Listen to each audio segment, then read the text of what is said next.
नमस्कार। आज मु आपन को जो तंत्र उपाय विषय कहवाक जाऊँगी, जो उपाय आपण जेकोसी झील स्त्री और प्रेमिका को अति सहजरे वशीकरण करें।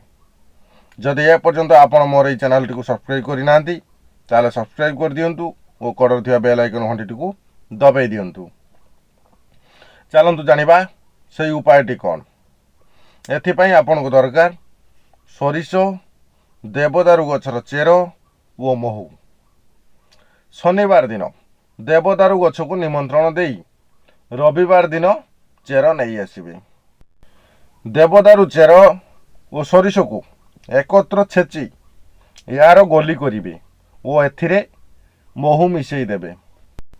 जेतेबेले आपण कौनसी झील स्त्री बा प्रेमिका सहित कथा हेबा पई जाउछंती, सेतेबेले आपण ई गोली को मुहरे रखी आपण जहाँ सामना को जीवे से आपण को देखिबा मात्रे आपणकर संपूर्ण वशीभूत हो जिवो।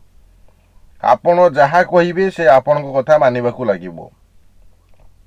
आपण एही गोली को मुहरे रखी कौनसी सभा समिति को गले सेठारे थिबा समस्त झील बा स्त्री आपण को देखी मोहित हो जिवे। मोर अनुरोध कि खराब उद्देश्य रे एही तंत्र प्रयोग करंतु नाही।